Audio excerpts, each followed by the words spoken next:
Бугарија е подготвена да се соочи со какви било штети околу неисполнувањето на одлуките на судот во Страсбург за признавање на партијата на македонците Омо Илинден Пирин. Смета Красимир Канев, председател на Хелсиншкиот комитет на Бугарија, кој е гостин во интервјуто на неделата. Канев беше еден од учесниците на конференцијата за ромите која деновиве се одржа во Берлин. Со него разговара Горан Чутановски. Господине Канев, на конференцијата посветена на ромите во Берлин стануваше многу збор за малцинските права, за односот на властите кон малцинствата, посебно во земјите од Југоисточна Европа. Излагачот за состојбата во вашата земја, професорката Илона Томова од Софискиот институт за социолошки студии, во статистичките податоци за малцинствата воопшто го немаше македонското малцинство во табелите. И на изричното прашање на Дојче Веле за составувањето на ова малцинство не сакаше да одговори, велејќи дека тоа не е тема на конференцијата. Како изгледа од ваша гледна точка положбата на македонското малцинство во Бугарија денес? Дали сте задоволни од неа? No human rights advocate can be satisfied with the treatment the Macedonian minority gets. Не, ниту еден застапник на човековите права во Бугарија не може да биде задоволен од третманот на македонското малцинство. Во Бугарија тоа е непризнаено малцинство. Бугарската влада систематски го негира македонскиот идентитет и тоа не само на македонците во Бугарија, туку и на македонците во Македонија. Затоа таа го дискриминира ова малцинство и луѓето кои себе се нарекуваат македонци. Тоа се однесува на нивното право на собирање, на здружување, на образование на мајчиниот јазик, како и на други аспекти од животот. Во врска со правото на македонците во Бугарија да се здружуваат, конкретно во политичка партија, имаме и пресуди на Европскиот суд за човекови права во Страсбург. Тој побара од бугарската влада да го овозможи ова право, но досега ништо не се случи. Можете ли ме молам да го коментирате овој факт? Well, this is perhaps one of the most disgraceful developments. Ова е можеби најсрамниот развој за Бугарија што се случи преку 5 одлуки на Судот за човекови права во врска со правото на македонците. Политичката партија Омо Илинден Пирин беше успешна во едниот случај, политичката асоциација Омо Илинден во друг случај, а имаше и 3 други случаи во кои стануваше збор за правото на мирно собирање. Владата на Бугарија не презеде мерки за овие случаи. Има и други претходно, а следната година или во 2010 ќе ја видиме и наредната пресуда на Судот за човекови права што се занимава со оваа тематика. Не знам колку одлуки ќе бидат неопходни за бугарската влада да ги признае тие здруженија. Таа е подготвена да се соочи со какви и да е можни штети поврзани со тие одлуки на судот, но не е подготвена да ги исполни одлуките и да ги регистрира официјално тие групи и да престане да ги дискриминира во спроведувањето на нивните човекови права. Што мислите од каде доаѓа таквиот голем отпор на бугарската влада? Зошто е толку строга кога е во прашање македонското малцинство? This is a historical issue and there is a very wide consensus in Bulgaria. Тоа е историски проблем. Во бугарското општество постои многу широк консензус дека луѓето кои живеат во денешна Македонија се бугари по потекло. Проблемот е во тоа што целата теорија дека крвното потекло го одредува вашиот идентитет, а не како се чувствувате вие, е многу примитивна од времето на 18-тиот и 19-тиот век. Тоа е расистичка теорија, на кој нема место во модерното општество. Но таа е многу популарна на Балканот, и тоа не само во Бугарија, туку помалку или повеќе во сите соседни земји. Ако добро ве разбрав, ве молам поправете ме ако тоа не е така, значи не само владината коалиција што е моментално на власт, туку исто така и во бугарското општество постои широк консензус што го одобрува ваквиот став кон македонското малцинство. Absolutely. There's no politician these days of the mainstream of the political mainstream. Апсолутно. Не постои ниту еден политичар од етаблираните политички партии во Бугарија кој би признал дека во земјата има македонци и дека тие имаат права што државата треба да ги почитува. Колку големо е тоа малцинство? Што велат статистичките податоци и каква е вашата проценка за реалната бројка? Last statistics indicated a little bit over 5,000.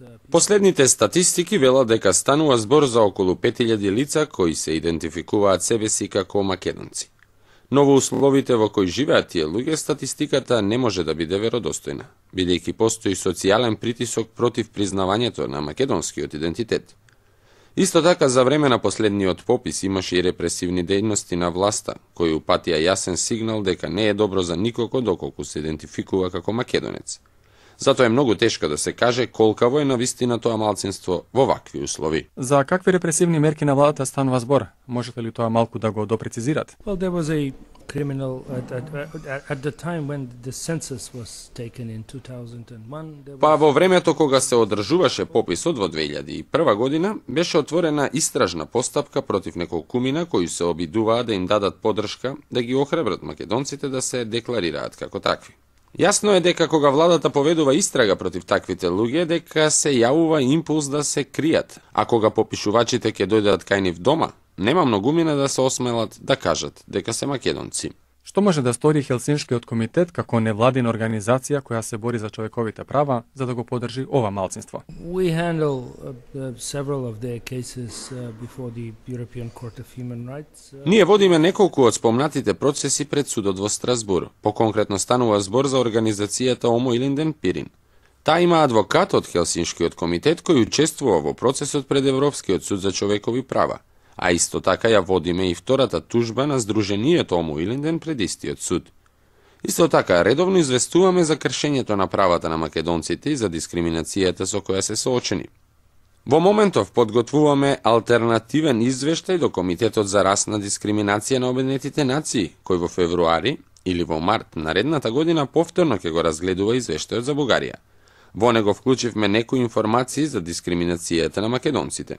Накусо, ги користиме сите достапни ресурси што и стојат на располагање на една невладина организација, за да ги застапуваме човековите права. Постојат ли некакви инструменти на ниво на Европската Унија што би можеле да ги искористите за да извршите влијание врз бугарската влада и врз бугарското општество, за да го изменат сегашниот став? I'm not sure about the European Union.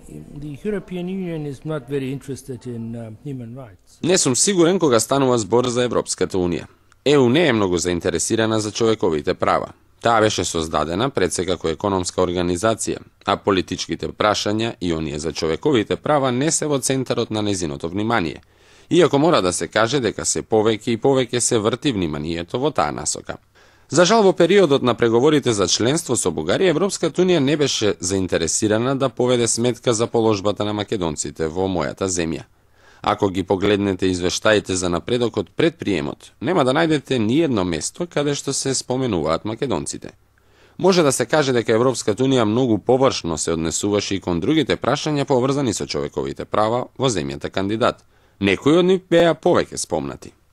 На крајот постојано стоеше дека Бугарија ги исполнува политичките критериуми од Копенхаген, што докажува колку мала важност им придава Европската Унија на човековите права. Можете ли да ми кажете нешто за вашето потекло?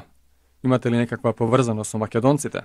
Вакви јасни зборови во врска со положбата на ова малцинство многу ретко се слушаат од бугарски политичари или представници на невладини организации. I'm an ethnic Bulgarian and I have no minority background of any... Не, јас сум етнички бугарин, немам никакво малцинско потекло. Доаѓам од централното подрачје на Бугарија, но јас сум борец за човекови права уште од млади години, а дејноста на активистите за заштита на човекови права е заснована врз принципот на солидарност.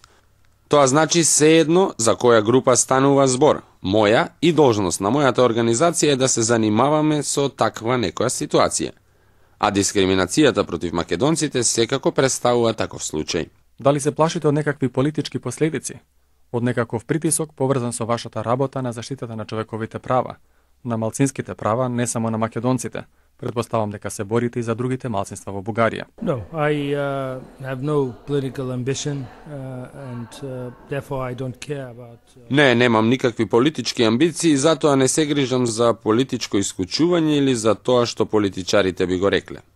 Јас сум активист за заштита на човековите права. Мојата организација е независна невладина организација и доследно го следиме таквиот мандат. Вредноста на ваквиот ангажман е што ние не сме принудени да правиме компромиси, како што е случајот со политичарите. Некои политичари, кога ќе ја завршат политичката кариера, сигурно ќе имаат поинаков став за македонското прашање. Во тоа сум сигурен, бидејќи сум водел разговори со некои од нив. Но во бугарскиот политички живот, сите актери се чувствуваат должни да го следат политичкиот мејнстрим, бидејќи се плашат дека ќе бидат исклучени од политиката, ако заземат поинаков став. Почитувани слушатели, го следевте разговорот со професор Красимир Канев, председател на Хелсиншкиот комитет на Бугарија.